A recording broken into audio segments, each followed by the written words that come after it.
The gym smelled like decades of teenage sweat, masked by industrial cleaner and cheap wine. String lights sagged between basketball hoops, casting shadows that made the Sunset Ridge class of Wow, an instant 2005 family. to You work 20-year fast. reunion It's a long banner story. look They're more adorable. You ominous must than be thrilled. celebratory. Marcus Chen stood at the center of a widening circle, 40-plus former classmates forming a human coliseum around him, and realized with sickening clarity that coming here was the worst decision he'd made since marrying Vanessa in the first place. Still in that apartment in East Riverside? Vanessa's voice carried across the gym floor with the precision of a prosecutor. She wore red, designer red, the kind that cost more than Marcus's monthly rent, and diamonds that caught the string lights like tiny accusatory fingers. How do 3 girls share one bedroom in that place? His throat closed. Every word he'd rehearsed in the car evaporated. They're happy, Vanessa. The lie came out quiet, defensive. They have everything they need. Her smile sharpened. She turned to the man beside her, Robert Sterling, tech billionaire, second husband, the reason she'd walked away from their daughters 4 years ago. His suit probably cost more than Marcus's car. Honey, didn't you say our guest suite alone is bigger than a 2-bedroom apartment in that neighborhood? Robert's expression radiated condescending sympathy. It's admirable, really. Teaching. The pause before that last word lasted a lifetime. Not everyone has the patience for that kind of work. Cell phones appeared. Someone was recording. Marcus felt heat crawl up his neck, that familiar shame that had lived in his chest since the divorce, since before the divorce, since the first time Vanessa looked at their bank account and he saw disappointment settle into her eyes like sediment. 4 hours earlier, he'd stood in front of his bathroom mirror and seen exactly what everyone here would see. The Kohl's blazer from 2022, worn at the elbows. Jeans because he couldn't afford dress pants. Shoes with a hole in the sole. Cardboard wedged inside to keep water out when it rained. 35 years old, and he looked 50. Exhaustion carved into lines around his eyes, gray threading through hair that used to be dark brown. "Daddy, you have to go!" Emma's voice had echoed from the living room, where all 3 girls bounced on the second-hand couch like it was Christmas morning. "You can't skip your reunion!" "Yeah," Sophia added, blonde curls flying. "You went to school there forever ago. You have to see your old friends." Hannah had looked at him with those devastating blue eyes, 7 years old and already carrying weight no child should bear. "Maybe you'll meet someone pretty. Someone who'll be nice to us." She'd pressed her small hand to his cheek. "You deserve that, Daddy."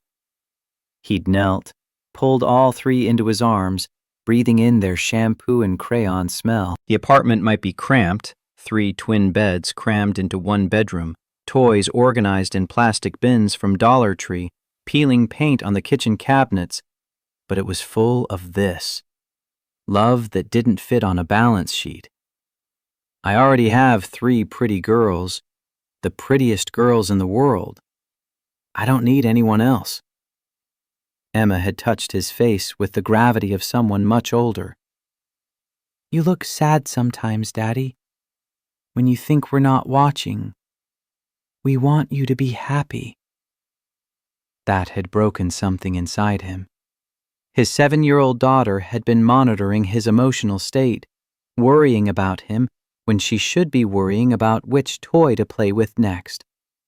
Now, standing in this gym with Vanessa dismantling him piece by public piece, he understood why he'd come.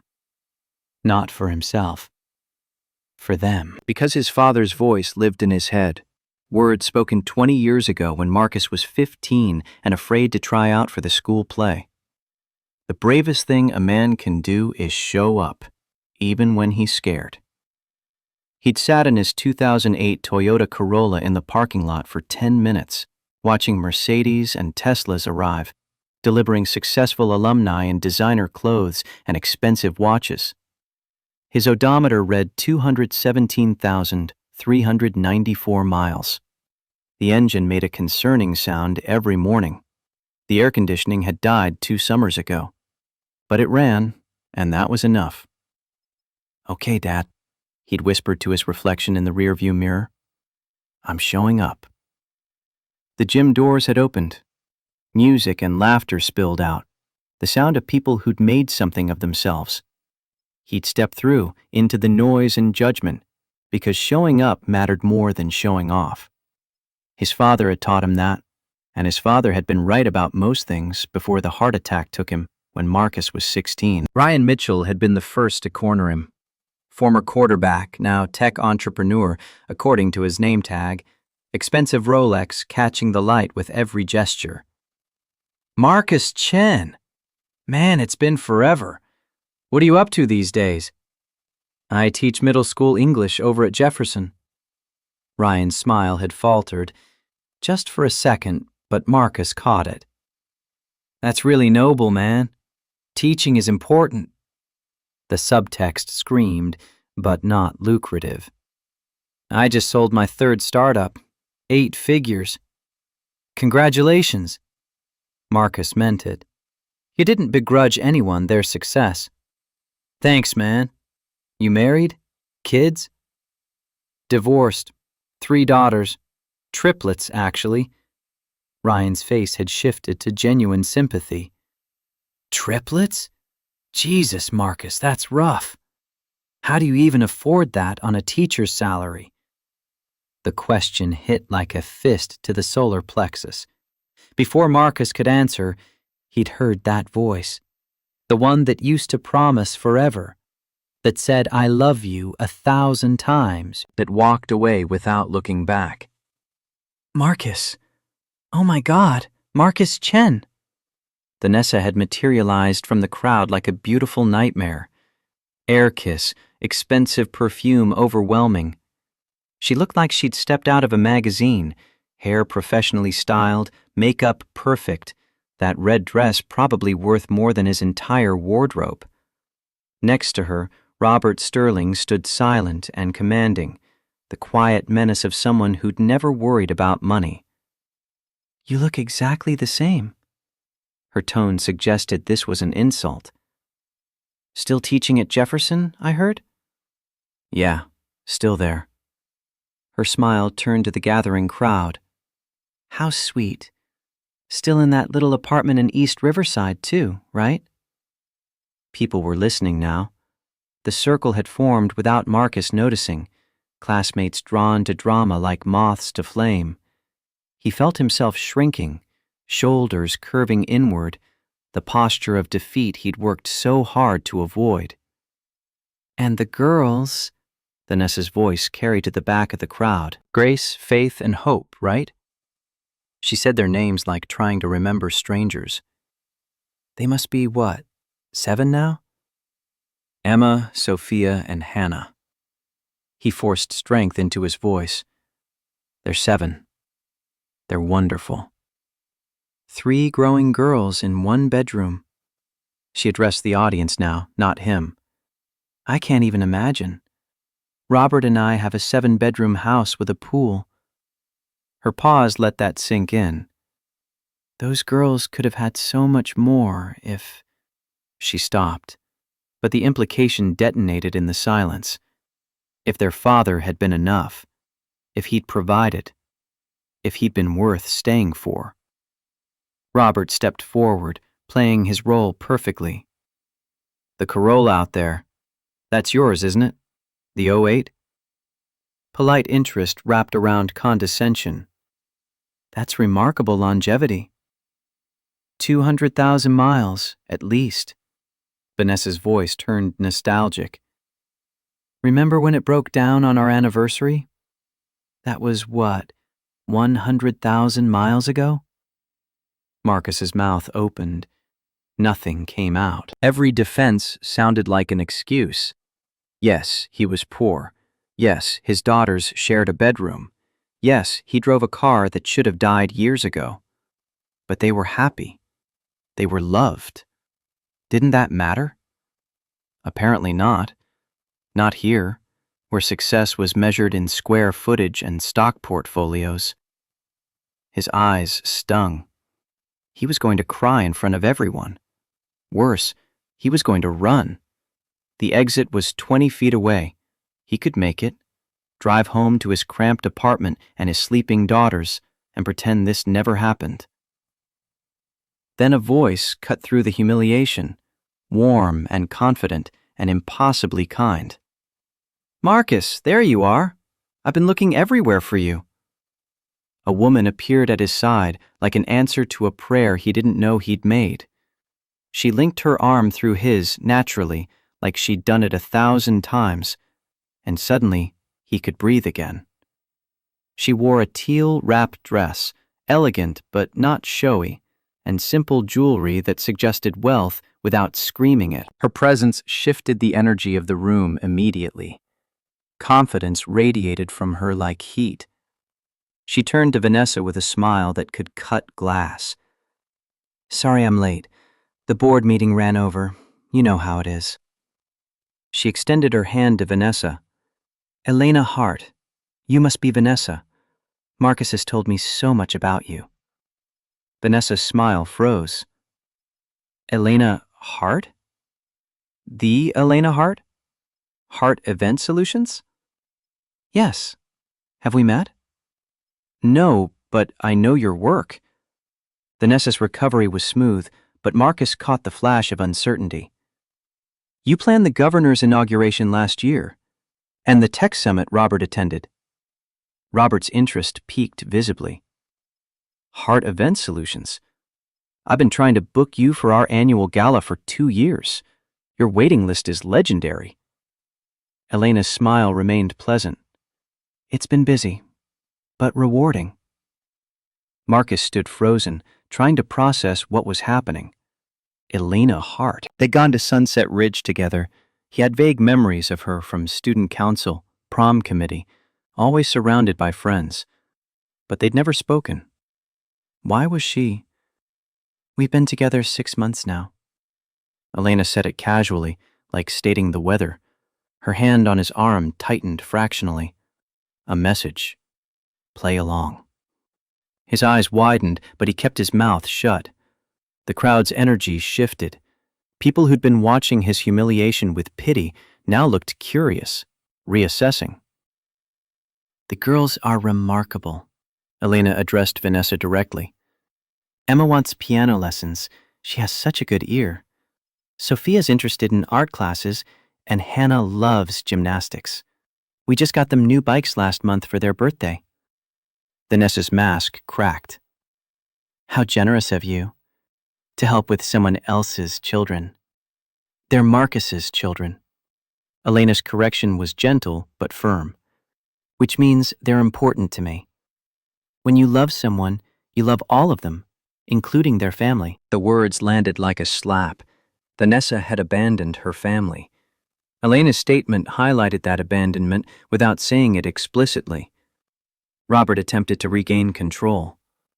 "Teaching and event planning. That's quite a combination." "It is." Elena looked at Marcus, and he saw something in her eyes he couldn't identify. "Marcus builds young minds. I build experiences. Both require patience, creativity, and seeing potential others miss." Her gaze held his. "He's very good at seeing potential." His chest tightened. Who was this woman? Why was she doing this? "Let's get drinks." Elena steered him away smoothly, and the crowd parted. Vanessa's voice rose behind them, something sharp and defensive, but they were already moving toward the hallway, leaving the gym and its judgment behind. The hallway hit him with fluorescent brightness and sudden quiet. Muffled music thumped through the walls. A vending machine hummed in the corner. Elena released his arm and turned to face him. "What just happened?" His voice came out raw. "Who are you?" "Elena Hart. We went to Sunset Ridge together. Class of 2005. I know, but he shook his head, trying to make sense of it. We've been together 6 months. We barely spoke in high school. I know. She leaned against the wall, studying him with those impossibly calm eyes. But you were being humiliated in there. That woman was tearing you down in front of everyone, and someone needed to stop it. By lying? By pretending to be my girlfriend? By giving you armor, yes. He should be angry. He should be offended. Instead, he felt something dangerously close to gratitude. Why? Why would you do that for me? She was quiet for a moment. The vending machine hummed. Someone laughed in the gym. The ordinary sounds of a world that kept spinning while his had stopped. Do you remember 11th grade AP English? The subject change threw him. Yeah? You wrote a paper about Romeo and Juliet, about how the real tragedy wasn't their deaths. It was that they were brave enough to love, but the world wasn't brave enough to let them. Memory surfaced slowly. Mrs. Anderson's class, junior year. He'd stayed up until 3 a.m. finishing that essay, pouring something honest onto the page. I remember that paper, but I don't remember you being in that class. I sat 3 rows behind you. Row 4, seat 2. Her voice softened. Mrs. Anderson cried when she read it aloud. She paused. I thought it was the most beautiful thing I'd ever heard. I had a crush on you for all of junior year. The world tilted. You had a crush on me? I was too scared to talk to you. We were from different worlds. You worked at the HEB on weekends. I was student council. She looked down. My dad used to say... She stopped. My dad used to say, the bravest thing a man can do is show up, even when he's scared. The words came automatically, muscle memory from childhood. I didn't understand that until I became a father. Her eyes met his. You showed up tonight, even scared. He also said, Marcus's throat tightened, a good woman sees you when you can't see yourself. I think maybe that's what just happened. The air between them changed, charged with something he didn't understand but felt in his chest, his lungs, the base of his spine. Can I meet your daughters? She asked it quietly. If you'd let me. He should say no. This was insane. She was lying to a room full of people. He barely knew her. But standing in this hallway, looking at the woman who just saved him from complete humiliation, he found himself nodding. Okay. She smiled. Okay. He drove home through empty Austin streets, the gym and its judgment shrinking in his rearview mirror. His hands shook on the steering wheel.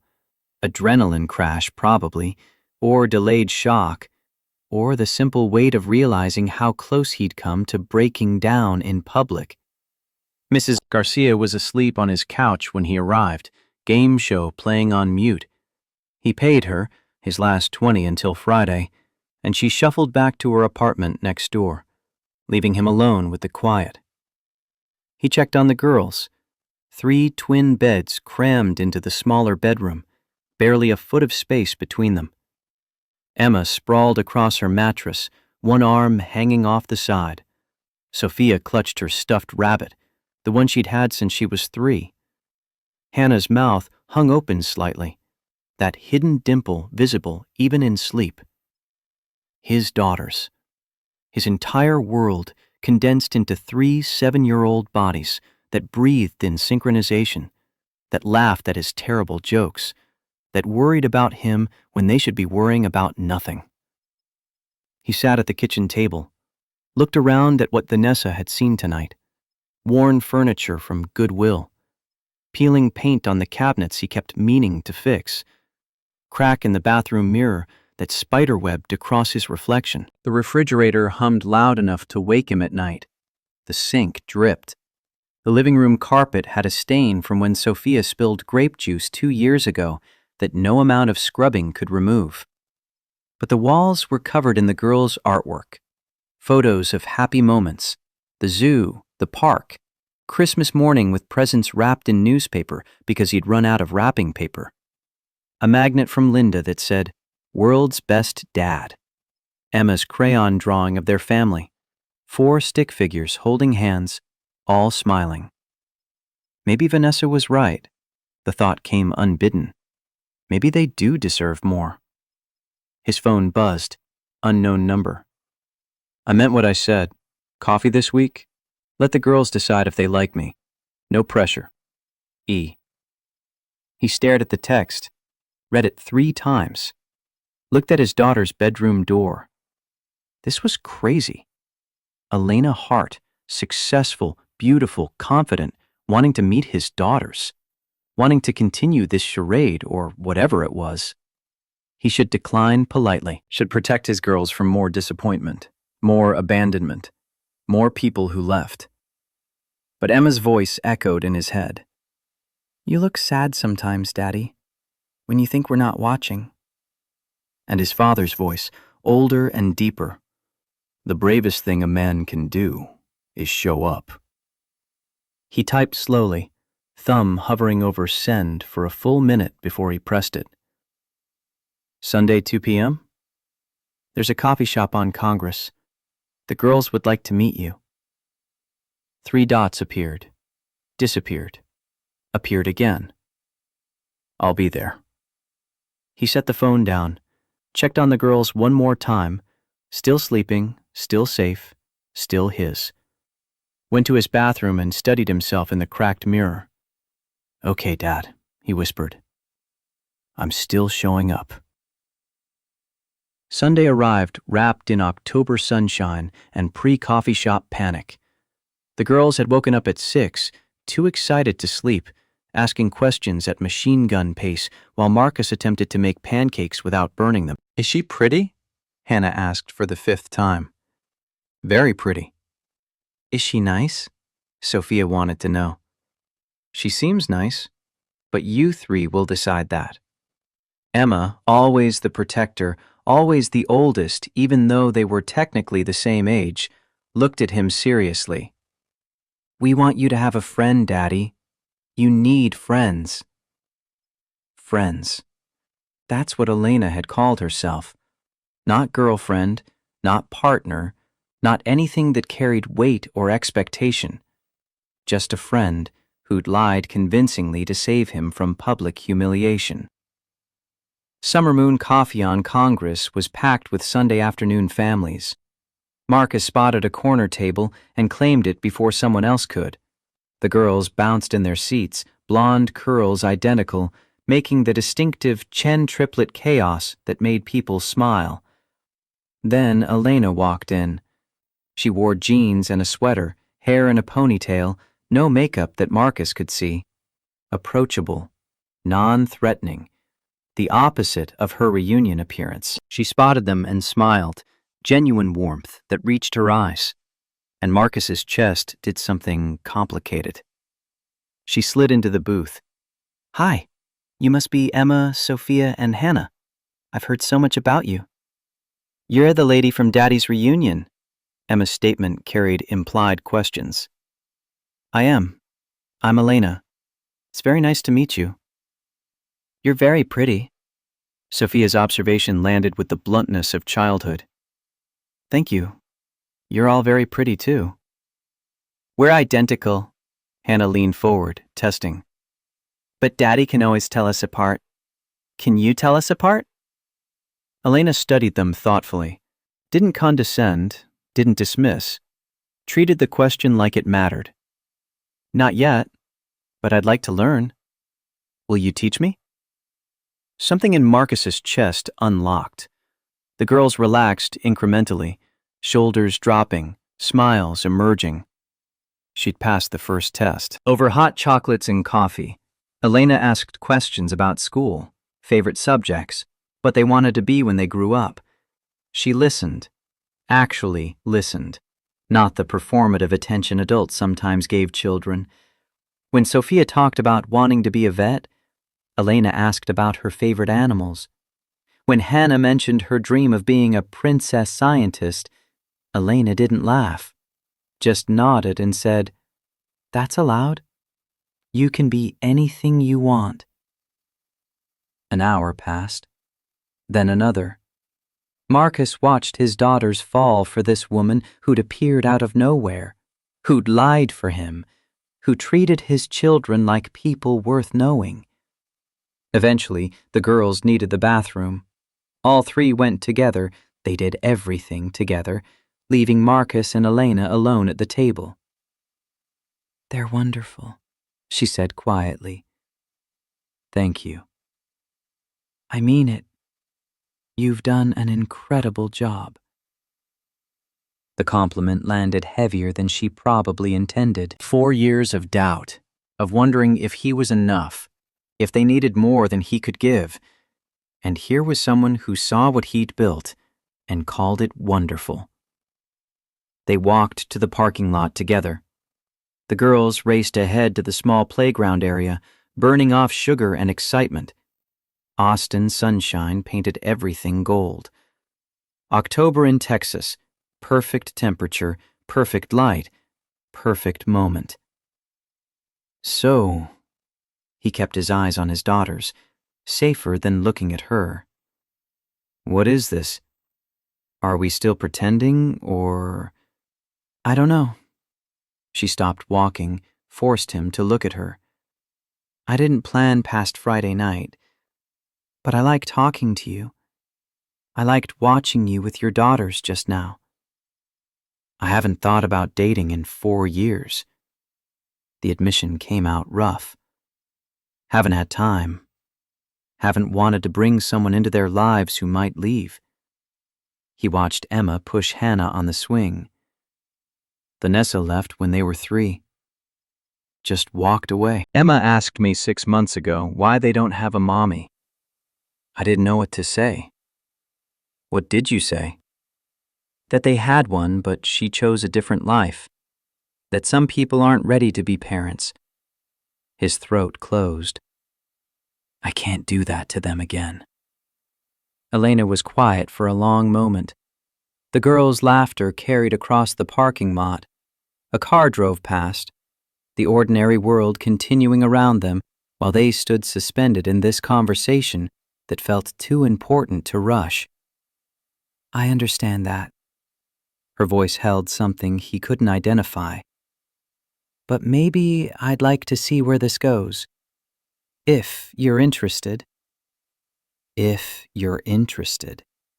Like she wasn't impossibly out of his league. Like a successful businesswoman might actually want to date a broke teacher with 3 kids and a car held together by hope and duct tape. Let me earn their trust. She met his eyes. And yours. He should say no. Should protect himself, protect his daughters, protect the fragile stability they'd built. But standing in this parking lot with Austin's sunshine warming his shoulders, watching this woman who'd appeared like something out of a dream, he found himself nodding. Okay. Her smile could have powered the city grid. 4 years earlier, Marcus had sat in a downtown attorney's office while his marriage died in fluorescent lighting and legalese. My client is requesting full custody. Vanessa's lawyer had delivered it without emotion. Mrs. Chen believes the children would be better served in her care. He'd looked at Vanessa across that conference table, the woman he'd met in college, married in a small ceremony, built a life with. You want custody? She couldn't meet his eyes. I think it's best. 3 weeks later, his phone rang at 11 p.m. He was grading papers at their kitchen table. 3-year-old triplets finally asleep after 2 hours of bedtime negotiations. Vanessa's voice came through the speaker, cold and final. I can't do this, Marcus. 3 kids? It's too much. You keep them. Vanessa, they're our daughters. I'm done. Robert's offered me something better and I'm taking it. My lawyer will send papers. You can have full custody. I'm not paying child support. I'm not doing visitation. I'm out. They're 3 years old. They need their mother. They need someone who wants to be a mother. That's not me. It never was. The line went dead. He'd sat there for an hour, phone in hand, trying to understand how someone walked away from their children, trying to figure out how to tell 3 toddlers that mommy wasn't coming back. That first night alone with them had been chaos. Emma crying for mommy, Sophia refusing to sleep, Hannah screaming every time he left her line of sight. He had no idea how to comfort them, no idea what he was doing, no idea how to be both parents at once. "Where's mommy?" Emma had sobbed against his chest. He'd held all 3, fighting his own tears. "Mommy had to go away, sweetie. But Daddy's here. Daddy's always going to be here." It was the only promise he knew how to keep. The first year had been brutal. Daycare costs ate his entire salary. He worked summer school for an extra $2,000, learned to cook cheap meals that would stretch for days, spaghetti, rice and beans, pancakes for dinner when they ran out of everything else. He'd learned to braid hair from YouTube videos at midnight, laundry spinning in the apartment building's basement while he practiced on Emma's hair. She'd sat patient and trusting while he fumbled with elastics and bobby pins, making braids that looked like disasters, but she wore them proudly anyway. His car had broken down in the Walmart parking lot one sweltering July afternoon. The repair estimate?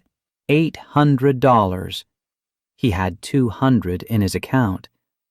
He'd sat in the driver's seat and cried while the girls watched from the back, Emma asking why Daddy was sad, and he'd lied and said he wasn't, just trying to figure something out. But slowly, incredibly, he discovered he was good at this. Being a father. The girls were happy. They didn't care about the apartment being small, or the furniture being second-hand, or dinner coming from Dollar Tree.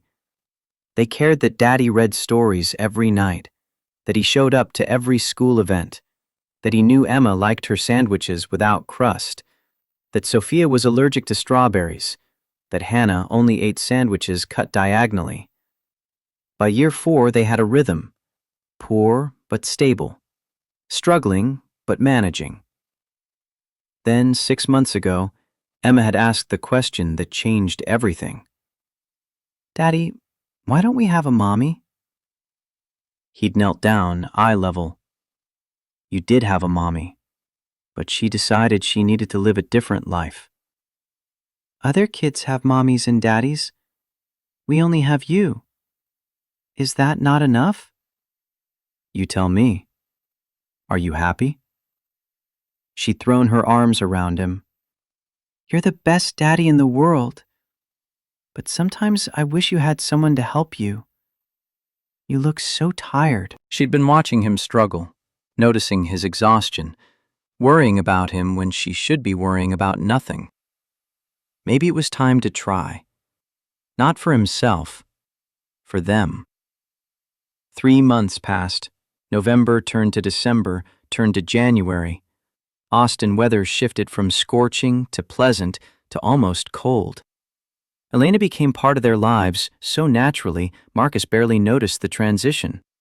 She showed up at Hannah's soccer games with snacks for the whole team, cheering louder than any other parent.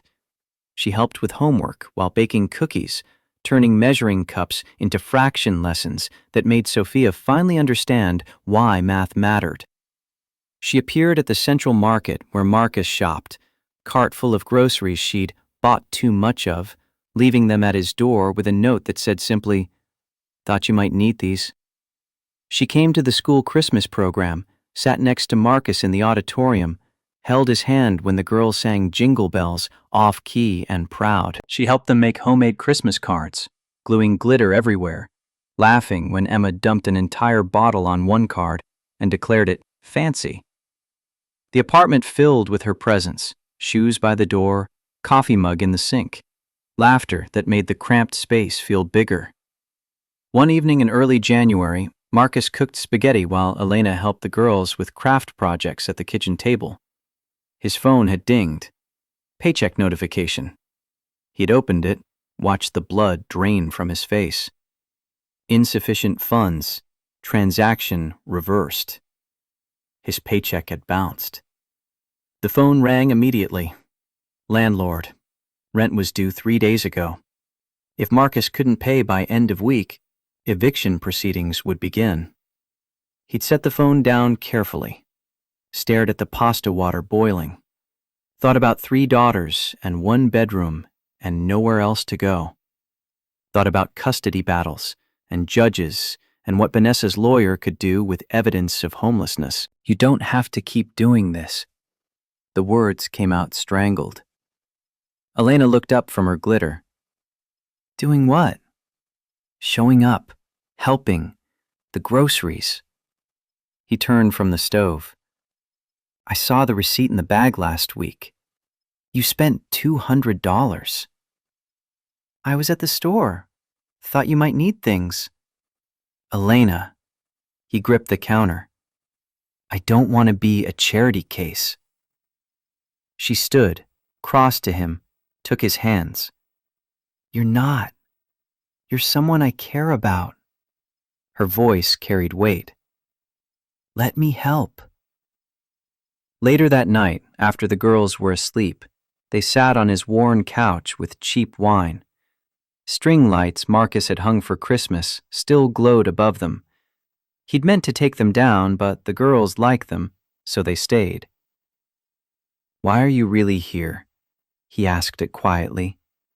You could date anyone. Rich men, successful men. I don't want rich men.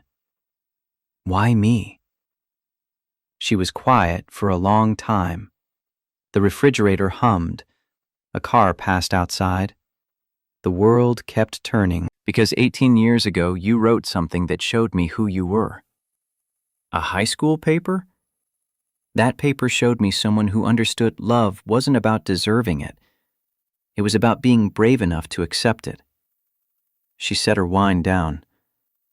I wanted to know that person. And now that I do, her voice dropped. I'm here because I'm falling in love with you. The wine glass slipped in his hand. He caught it before it fell. You don't have to say it back. She continued before he could speak. I know this is complicated. I know you're scared. But I needed you to know I'm not here out of pity. I'm terrified. The admission tore out of him. Terrified of screwing this up. Of you realizing what being with me really means. The struggle, the stress, the poverty. Marcus. She made him look at her. I see what your life is like. I'm not leaving. His hands shook. 4 years of being alone, of being everything to everyone, of carrying every burden himself. And here was someone offering to share the weight. I'm falling in love with you too. His voice cracked. I'm so scared. But I'm falling. She kissed him then, gentle, certain, full of promise. From the hallway came 3 synchronized voices. They're kissing! Marcus and Elena pulled apart, laughing. 3 pajama-clad girls rushed in, throwing themselves onto the couch. Toy pieces from the dollhouse he'd been assembling scattered. Everyone laughed. Were you 3 supposed to be asleep? We were thirsty! And we heard talking. Hannah looked at Elena seriously. Does this mean you're staying forever? Elena's answer came carefully, honestly. Let's start with right now and see where it goes. Is that okay? Hannah thought about it, nodded. That's okay. Right now is good. They all piled together on the worn couch, 3 blonde girls, 1 exhausted father, 1 woman who'd appeared like an answer to prayers he'd been too scared to speak. String lights glowed above them. Outside, Austin slept. Inside, something fragile and precious was being built. 6 months after the reunion, Marcus stood in his kitchen making pancakes for the girls' 8th birthday breakfast. The recipe was perfect now. 4 years of practice had taught him exactly how much batter made them fluffy without being raw in the middle. His phone rang. Unknown number. He almost didn't answer. "Marcus, it's Vanessa." The spatula froze mid-flip. 4 years of silence, and her voice still had the power to stop his world. "Vanessa, I've been thinking about the girls.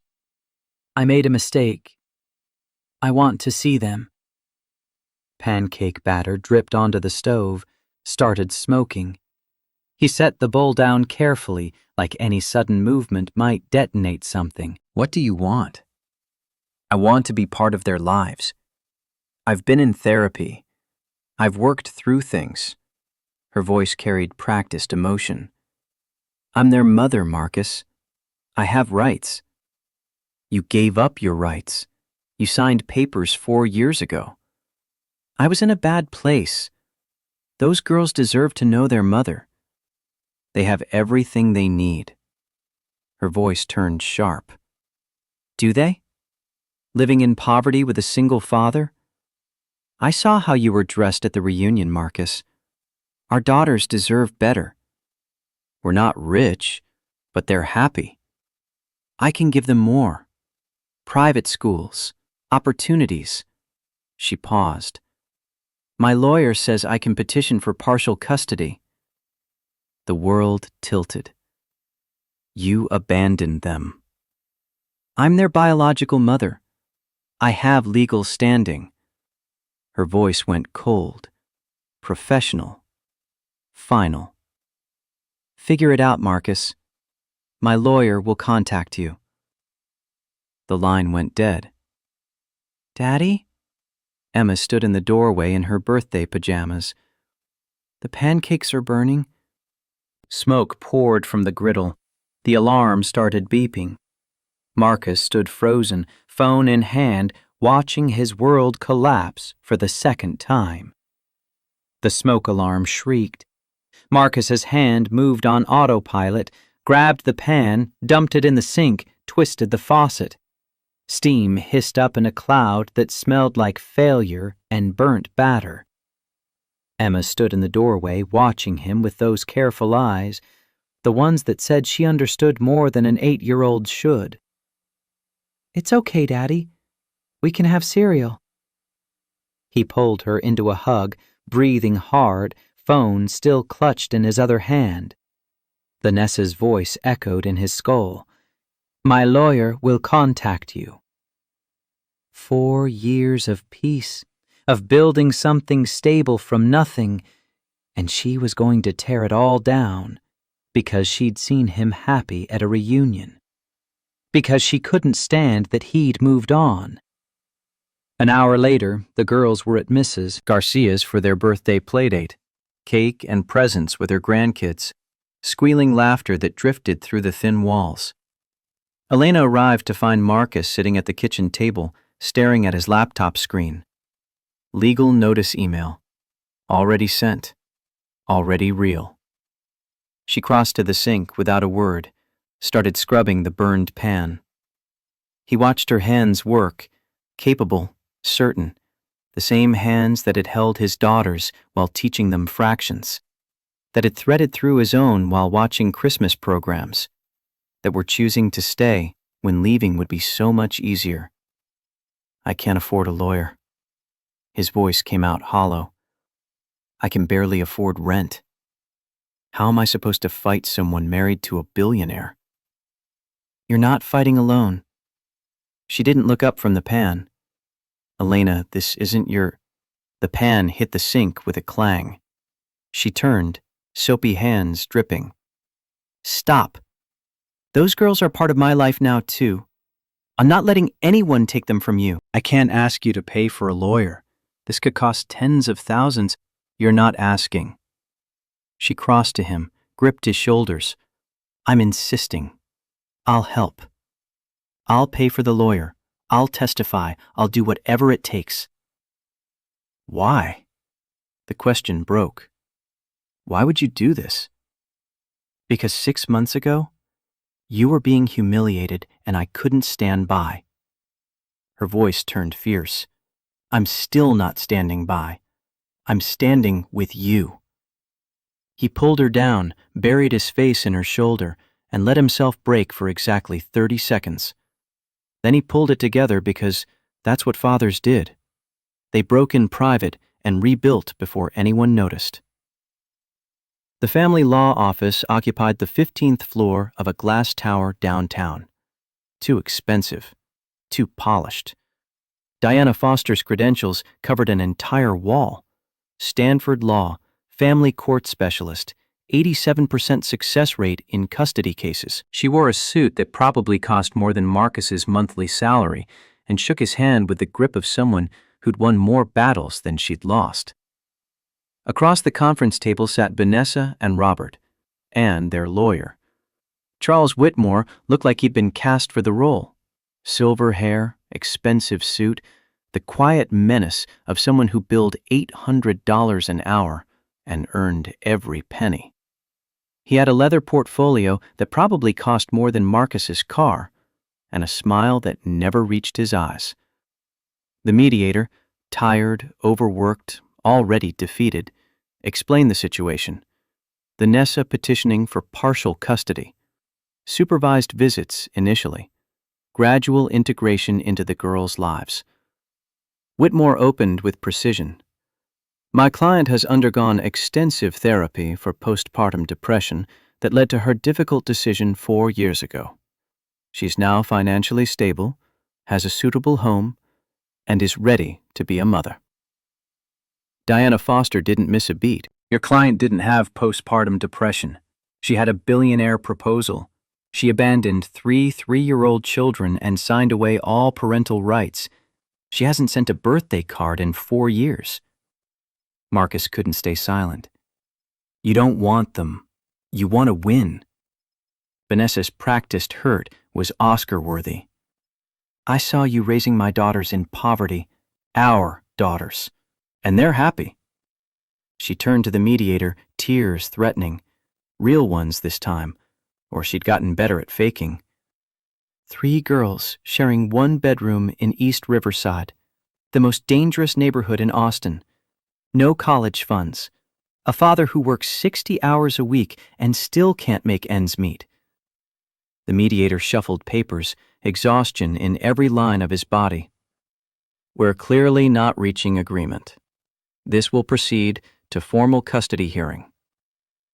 Whitmore gathered his leather portfolio. We'll see you in court, Mr. Chen. Marcus left the building feeling like he'd been hollowed out. Elena's hand in his was the only thing keeping him from floating away entirely. That evening, he came home to find his kitchen transformed into a disaster zone. Flour everywhere, on the counters, the floor, Elena's hair. All 3 girls covered in chocolate chips and laughter, mixing bowl between them like a science experiment gone beautifully wrong. Daddy! They shouted in unison. We're making cookies for you! He stood in the doorway, suit jacket still on, tie loosened, and felt something crack open in his chest. This chaos, this joy, this love that didn't fit in bank accounts or square footage. This was what Vanessa would never understand. I can see that, and apparently the floor, the walls, and Elena. Elena turned, flower in her hair, smile incandescent. They're very enthusiastic bakers. Try one! Hannah thrust a misshapen cookie at him. We made them ourselves. He bit into pure sugar and love and imperfection. This is the best cookie I've ever had. Really? Sophia's face lit up. Really? Because you made it. He pulled all 3 into a hug, flour transferring to his suit. He didn't care. Let Vanessa have her 7-bedroom mansion. He had this. "Thank you," he said to Elena over their heads. She understood. "Always." That night, after the girls were asleep, Elena folded their laundry while Marcus changed out of his suit. Domestic intimacy in the small bedroom they pretended they didn't share most nights now. She worked methodically, matching socks, folding tiny shirts, organizing by child with the precision she brought to everything. Jessica called today, my business partner. He paused, half-unbuttoned shirt. What did she say? That I'm in too deep. That fighting a billionaire could cost me corporate clients. That I should think about my business. His stomach dropped. Is she right? Robert Sterling called me 3 weeks ago. She kept folding, didn't look up. Offered me a $200,000 contract for his annual gala if I'd reconsider my involvement with you. The room tilted. What? I told him I'm not for sale. She met his eyes finally. Neither are you. Neither is our family. That contract could have changed everything for your business. It would have cost me everything that matters. She set down Sophia's jeans. So I hired a private investigator instead, to find dirt on them. Elena, if they want to fight dirty, we'll fight dirty. Her voice carried steel he'd never heard before. I'm not losing you. I'm not losing those girls. Whatever it takes. He crossed to her, stopped her hands, pulled her close. She melted into him, and for a moment they just stood there. Two people choosing each other in a world that made that choice as hard as possible. You're not a stranger, he whispered into her hair. You're family. Then let me fight for our family. The custody hearing was scheduled for June, 2 months away. 2 months of waiting, of watching his daughters laugh and play and live their lives, while he carried the secret terror that it could all be taken away. Diana Foster prepared them methodically. School records showing the girls thriving, teacher testimonies, neighbor statements, Marcus's mother flying in from Georgetown to testify, building a case from ordinary proof of extraordinary love. But Vanessa had money. Money bought better lawyers, better expert witnesses, better everything. The courtroom smelled like furniture polish and institutional judgment. Travis County Family Court, downtown Austin. Judge Margaret Hamilton presiding.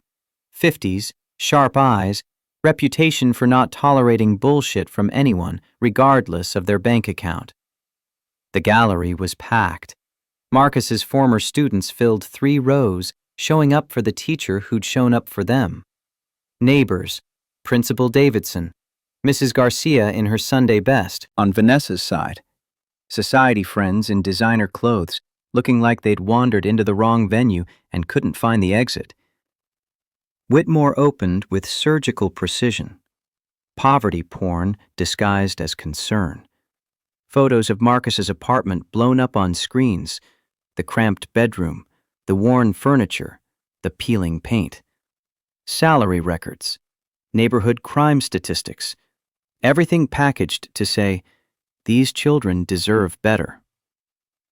Then Vanessa took the stand.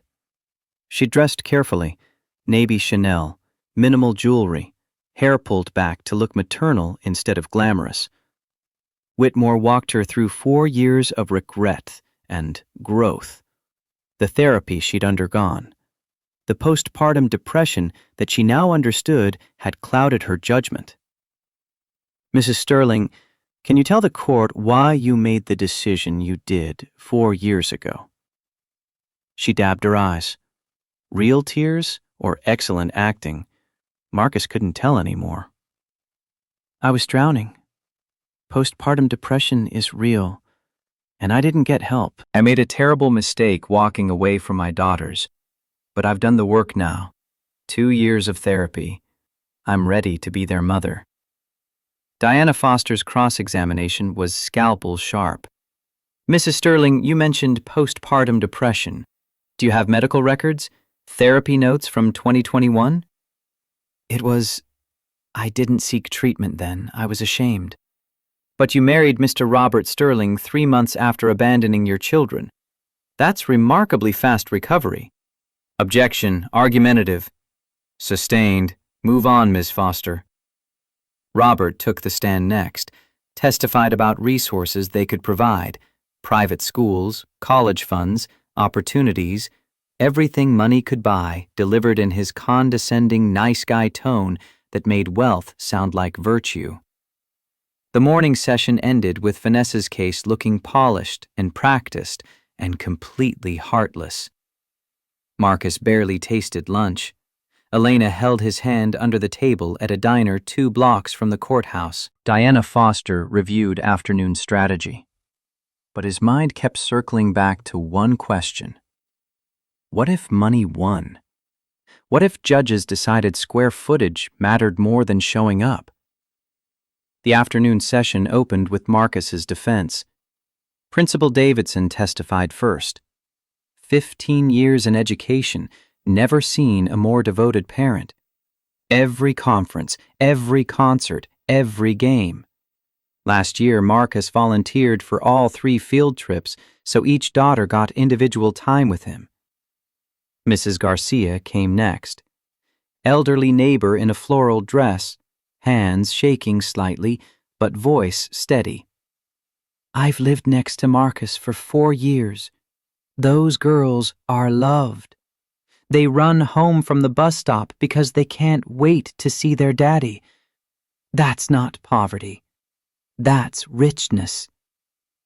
Linda Chen took the stand, Marcus's mother, still beautiful at 67, still carrying the strength that had raised him after his father died. My son learned to be a father by watching his father. When my husband died, Marcus was 16. He stepped up, helped raise his younger sister. He knows what real love looks like. Then the school counselor. She looked nervous, young, probably her first time testifying. Diana Foster walked her through routine questions about the girl's academic performance, social development, emotional health. All positive, all boring. Then the bomb dropped. 3 weeks ago, I was approached by Mr. Sterling's assistant. They offered my supervisor $10,000 to file a report questioning Mr. Chen's fitness as a parent. My supervisor refused. I'm here to testify the offer was made. The courtroom erupted. Gasps, whispers, one of Marcus's students shouting, "What the hell?" before Principal Davidson shushed them. Judge Hamilton's gavel cracked like thunder. Order! Mr. Sterling, is this true? Robert's face had gone pale. Whitmore scrambled through papers, buying time. That was a misunderstanding. A misunderstanding? Judge Hamilton's tone could freeze lava. Attempting to bribe a school official to fabricate evidence is a misunderstanding? Your Honor, if I may, you may sit down, Mr. Whitmore. She made notes, face carved from granite. Continue, Ms. Foster. Diana Foster stood. The defense calls Elena Hart. Elena walked to the witness stand in a navy suit that struck perfect balance, professional but not ostentatious, successful but not threatening. She met Marcus's eyes for 1 second before sitting down, and he saw everything in that glance. I've got you. We've got this. Ms. Hart, how long have you known the Chen family? 8 months, since their high school reunion in October. And in that time, what have you observed about Mr. Chen as a father? Elena pulled out a small leather journal. Marcus had seen it before, thought it was for work. She opened it, and his breath caught. I started keeping notes. Not for court, just for myself. To remember. Her voice stayed steady. November 12th. Marcus woke at 5 a.m. to make 3 different lunches because each daughter likes different things. Emma won't eat crust. Sophia is allergic to strawberries. Hannah only eats sandwiches cut diagonally. Whitmore stood. Objection. Miss Hart has only known these children 8 months. That's hardly... Elena interrupted, looking directly at Judge Hamilton. You're right. I've only known them 8 months. But I know what love looks like. I know what showing up looks like. She flipped pages. December 3rd. Marcus worked a double shift to afford Christmas presents, then stayed up until 2 a.m. assembling toys. December 24th. He made Christmas special with Dollar Tree decorations and homemade cookies because that's what he could afford. Her voice strengthened. January 15th.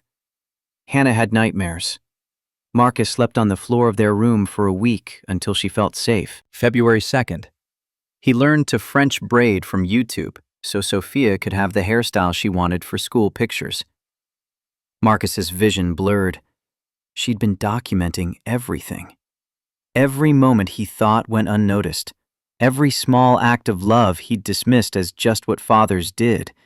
She'd seen it all and written it down. March 3rd. Emma's class did a writing assignment about heroes. She wrote about her dad. Said he was her hero because he never gives up even when things are hard. Elena's voice cracked.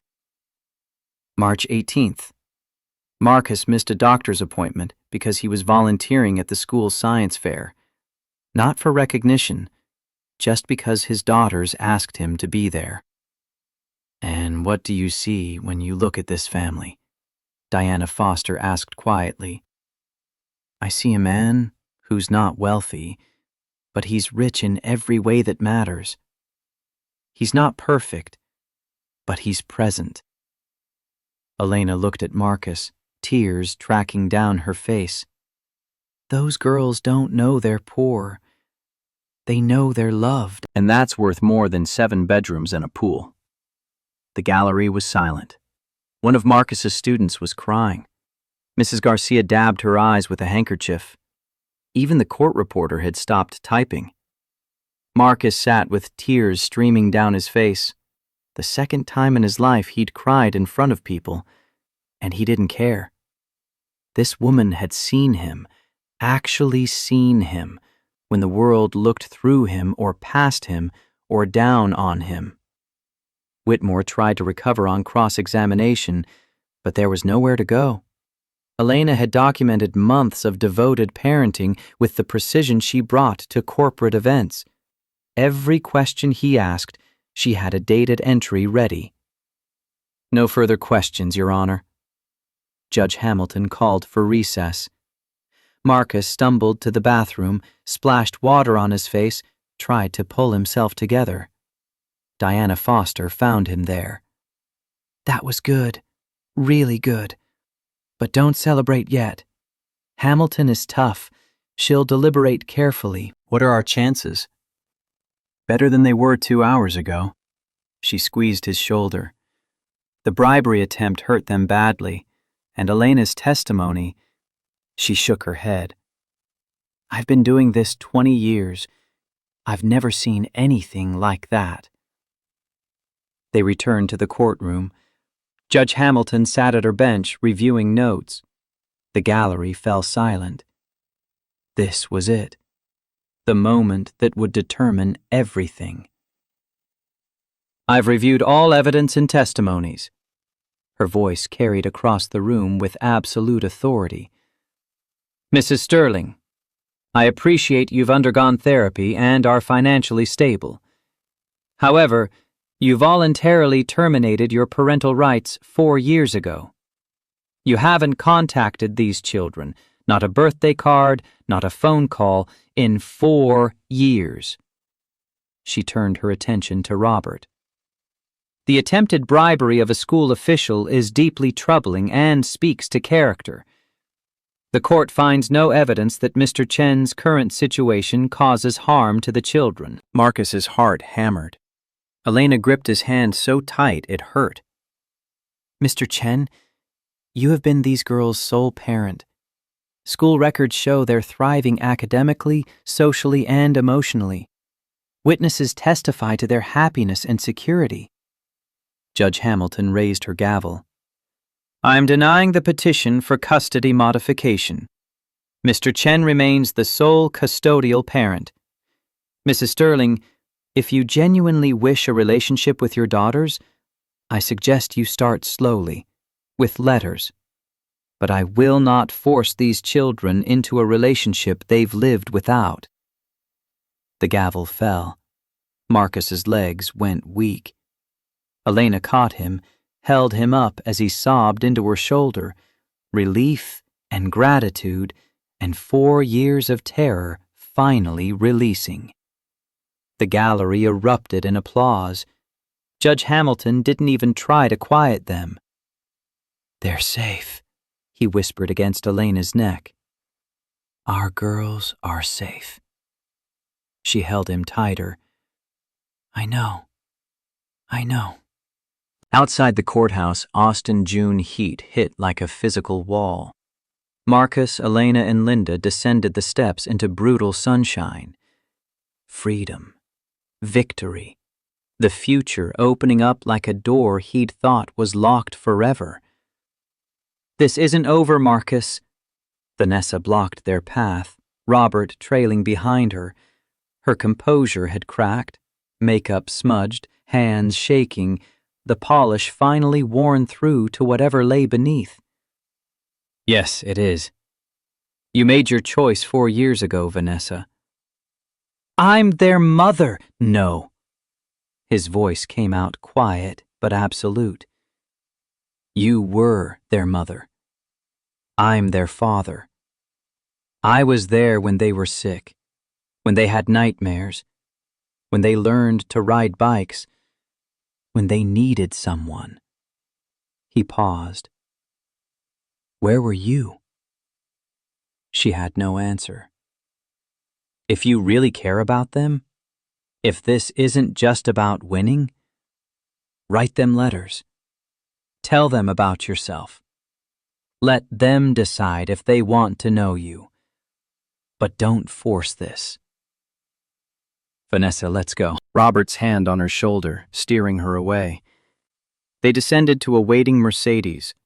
Marcus watched them drive away and felt something he hadn't expected. Pity. She'd chosen money over love and would spend the rest of her life knowing exactly what she'd lost. You okay? Elena asked. My dad used to say, winning with grace is harder than winning with anger. I think I finally understand what he meant. They drove home. The girls were waiting with Mrs. Garcia. She'd kept them busy all day, shielding them from courtroom drama they were too young to carry. Marcus walked in and was immediately tackled by 3 blonde tornadoes. Did you win? Emma demanded. We won. Does that mean we get to stay with you? Sophia's voice was small. He knelt down, pulled them all close. You get to stay with me forever. Nobody's taking you anywhere. Hannah looked at Elena. And you're staying too, right? If you'll have me. 3 unanimous nods. That night, after the girls finally crashed from excitement and sugar and relief, Elena and Marcus sat in his backyard, small patch of concrete and dying grass that passed for outdoor space in East Riverside. Stars visible through Austin light pollution, if you looked hard enough. October, Elena said into the quiet. 1 year since the reunion. Feels like longer. Good longer or bad longer? He turned to her. Elena Hart. Will you marry me? She froze. What? I don't have a ring. I don't have money for a ring. But I have this. He took her hands. I have 3 daughters who love you. I have a life that's messy and broke and not what you deserve. But I love you. And I hope, you love us back. Yes. She was crying and laughing simultaneously. Yes, yes, yes. You ridiculous man. Of course I'll marry you. Even with the broke part? The messy part? Especially with those parts. She kissed him. Those are my favorite parts. From the window came 3 familiar voices. They're kissing again!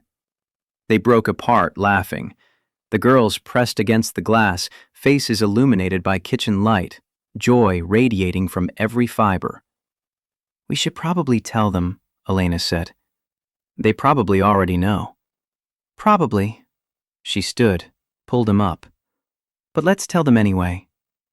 They walked inside together, into warmth and light and family, into the life they'd built from a moment of humiliation and the lie that became truth, into right now, which was all anyone ever really had.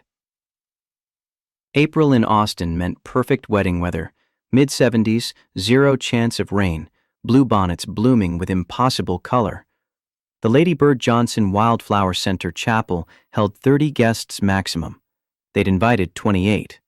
Linda Chen in the front row dabbing her eyes. Jessica Wade, Elena's business partner, who'd worried and warned, but showed up anyway. Principal Davidson. Mrs. Garcia in her Sunday best. Former students who'd become friends. The people who mattered. Emma, Sophia, and Hannah wore matching lavender dresses and couldn't stop giggling.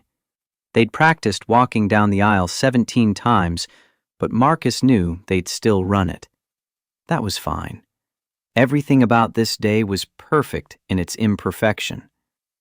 Elena walked down the aisle alone, no father to give her away because she was giving herself, which was the whole point. Simple white dress, wildflowers woven into her hair, confidence in every step. She'd built a business from nothing. She'd fought a billionaire and won. She'd chosen love over money. Walking down an aisle was easy compared to that. The officiant began. Marcus barely heard the words. He was looking at Elena, at his daughters in the front row practically vibrating with excitement, at the life they were about to make official. Marcus, your vows. He'd written them at midnight 2 weeks ago, sitting at his kitchen table with Elena asleep in his bed. 18 months ago, you saved me in a moment when I felt small and worthless. You reminded me that worth isn't measured in dollars or job titles or zip codes. He looked at his daughters. You've loved my daughters like they're your own. You've shown up every single day. You fought for us when we couldn't fight for ourselves. His voice steadied. I promise to love you fiercely, to support your dreams the way you've supported mine, to be your partner in all things, and to never let you forget how incredible you are. Elena, your vows. She smiled through tears. Marcus, 18 years ago I fell for a boy who wrote about love with such beauty, I never forgot it. He wrote that the real tragedy of Romeo and Juliet wasn't their deaths. It was that they were brave enough to love, but the world wasn't brave enough to let them. Marcus's vision blurred. You're the bravest person I know. You showed up for your daughters when their mother walked away. You showed up at that reunion even though you were scared. You showed up for me when I needed someone real. Her voice strengthened.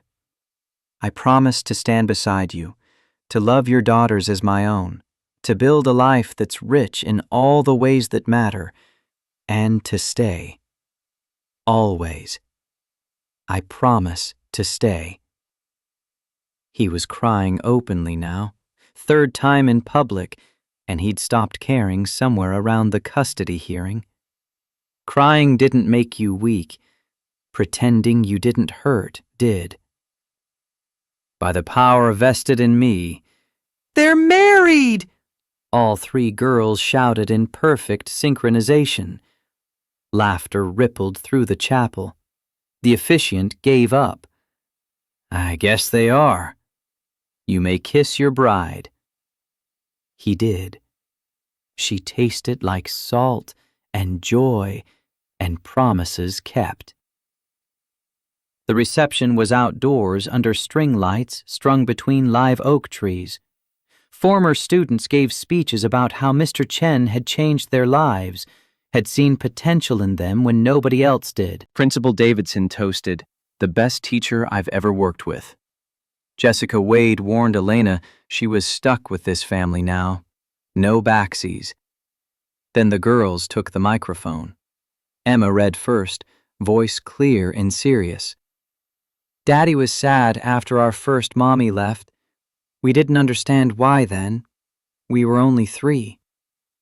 Sophia picked up the next card. "But then Elena came to Daddy's reunion, and she made him smile again. Then she made us smile too." Hannah finished. "Today we're not just getting a new mom, we're making our family official. And that's the best thing ever." Emma looked at Elena directly. "Thank you for seeing our daddy when he couldn't see himself. Thank you for loving us, even though you didn't have to," Sophia added. "Thank you for staying," Hannah said simply. "We love you!" all three shouted together. The garden erupted in applause. Elena was sobbing. Marcus was sobbing. Linda Chen had gone through 3 tissues. Even Jessica looked misty. Then a FedEx courier appeared, weaving through tables with a large envelope. "Marcus Chen, I have a delivery." Marcus's stomach dropped. Who sent FedEx to a wedding reception? He took the envelope, saw the return address, Vanessa Sterling. His hands shook opening it. Inside, a check for $50,000 and a letter on expensive stationery. "Marcus, I won't ask for forgiveness. I don't deserve it. But I owe you an apology. At the reunion, I tried to humiliate you. I wanted everyone to see I'd won by leaving you. But watching you with Elena over the past year, I realized I didn't win anything. I lost everything. I lost 3 daughters who will never know me, who have a mother now, Elena, who loves them the way I never could. The enclosed check is 4 years of child support I never paid. It's not enough. It will never be enough. I'm not asking for a relationship with the girls. I've realized that ship has sailed. But I wanted you to know you were right about everything. Be happy, Marcus. You deserve it. Vanessa." Elena read it over his shoulder. "What are you going to do?" He folded the letter, tucked it back in the envelope with the check. "Cash it, put it in their college fund, and move on." "You're not angry?" "I was, for a long time." He looked across the garden at their guests, at the life they'd built. "But now, I'm just grateful. She left, and that made room for you." Elena kissed his temple. "Best thing she ever did for all of us."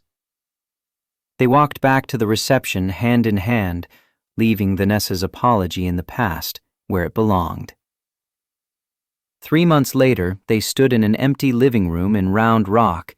4 bedrooms, actual backyard, neighborhood where kids rode bikes on sidewalks without parental escorts.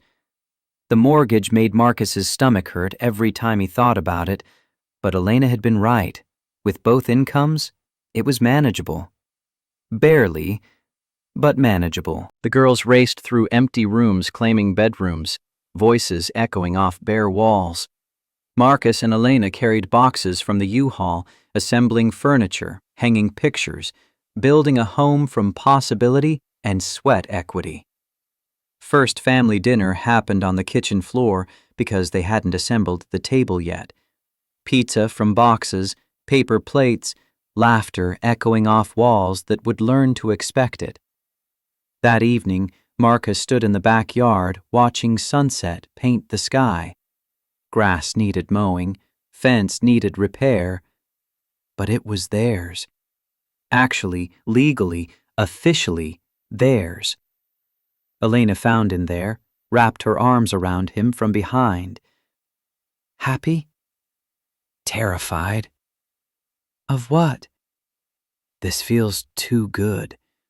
Like it's going to disappear. Like I'm going to wake up in that apartment in East Riverside, and this will all have been a dream. She turned him to face her. It's not disappearing. This is real. This is ours. How do I believe that? Because I'm here. Because I chose this life. I choose it every day. Her voice turned fierce. Stop waiting for me to realize I made a mistake. I didn't make a mistake. I found my family. Something shifted in his chest. Something that had been clenched tight for 4 years, maybe longer. My dad used to say, a good woman sees you when you can't see yourself. What do you see now? He looked at the house, their house, at the girls visible through kitchen windows, at Elena's face backlit by fading sunlight. I see I was always enough. I just needed someone brave enough to show me. She kissed him. The girls started knocking on the window, making faces, ruining the moment in the best possible way. Come on, Elena said, pulling him toward the house. Your daughters want to show you their rooms for the 17th time. Our daughters, he corrected. Her smile could have powered the city. 5 years after the reunion, Marcus stood backstage at Jefferson Middle School's auditorium, trying not to throw up. Teacher of the Year for Travis County District.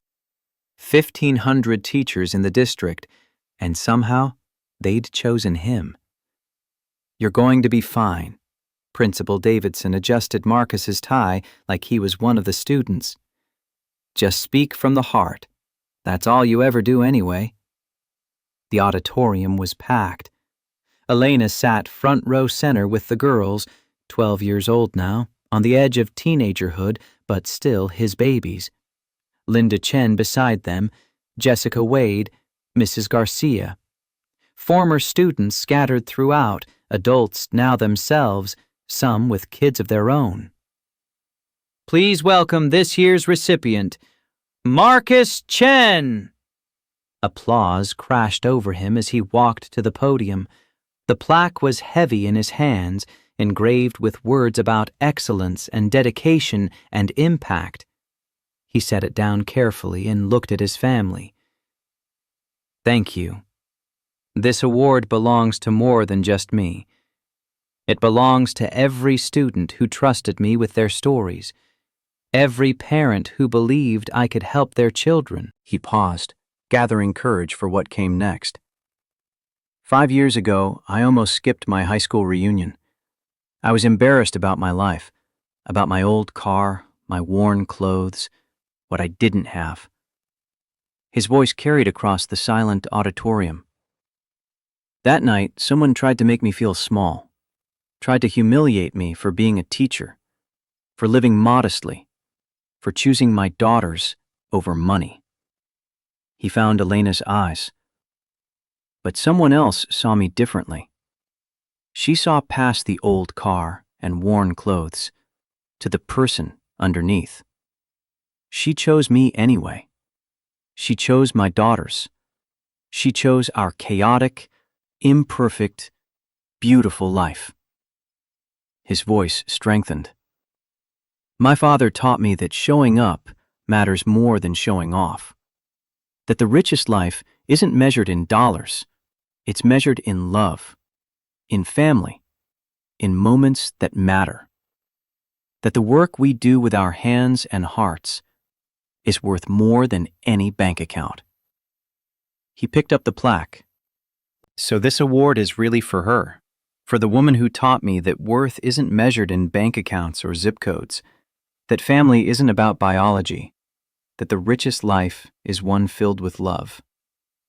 He looked at his daughters, Emma, Sophia, Hannah, growing up brave and kind and certain of their worth. Thank you.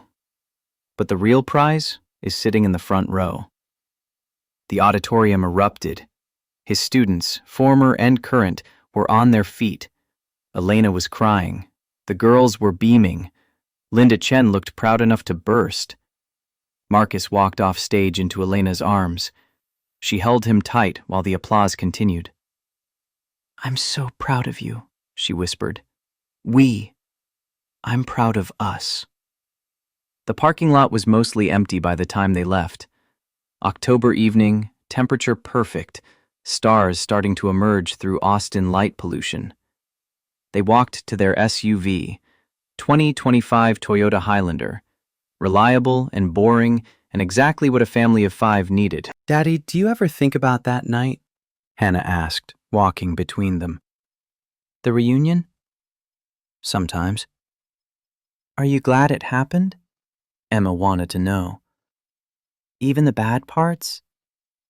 He stopped at the car, looked at all 3 daughters, his daughters, Elena's daughters, their daughters, looked at the plaque in his hand, looked at the life they'd built from humiliation and lies that became truth. Especially the bad parts. "They led me here." "To us?" Sophia asked. "To all of us," Elena answered. They climbed into the car. Marcus started the engine, pulled out of the parking lot into Austin evening traffic. The school shrank in his rearview mirror, the place where he'd taught for 15 years, where he'd impacted hundreds of lives, where he'd learned that showing up was the most important thing you could do. 5 years ago, I stood in a different parking lot, ashamed of my life, certain I wasn't enough. His voice carried over the radio's quiet hum. I was wrong. "You're the best daddy in the world," Emma said from the back seat. "I'd always been enough," he continued. "I just needed someone brave enough to see it." "Elena saw you," Hannah said matter-of-factly. "You all saw me. You 3 saw me first." They drove home through streets Marcus had traveled 1,000 times, past the apartment in East Riverside where they'd struggled, past Jefferson Middle School where he'd built his legacy, past the courthouse where they'd fought for their family, toward the house in Round Rock where love lived in every room. Elena's hand found his on the center console. Squeezed. He squeezed back. The work of building a life together was never finished. Tomorrow he'd wake up and make 3 different lunches because each daughter liked different things. He'd grade papers and answer emails and show up for students who needed someone to see them. Elena would run Heart Event Solutions, rebuilding the client list she'd sacrificed, proving that choosing love didn't mean abandoning success. The girls would navigate middle school with all its complications. Life would continue being messy and difficult and expensive. But they'd do it together. That was the only thing that mattered. They pulled into their driveway. The grass still needed mowing, the fence still needed repair, but light glowed in the windows. Home waiting for them. His father's voice echoed one last time. The bravest thing a man can do is show up. Marcus had shown up to that reunion 5 years ago, scared and ashamed. He was leaving this parking lot, grateful and whole. Sometimes the worst moments led to the best things. Sometimes being humiliated was the first step to being seen. And sometimes, if you were very lucky, the woman who saved you became the woman who stayed. They walked inside together, into warmth and light and laughter. Into the life they'd built from nothing. Into forever, which started right now. The door closed behind them. The porch light glowed. The house held them all, 5 people who chose each other, who showed up for each other, who proved that worth couldn't be measured in square footage or stock portfolios. Love was the only currency that mattered, and they were rich beyond measure.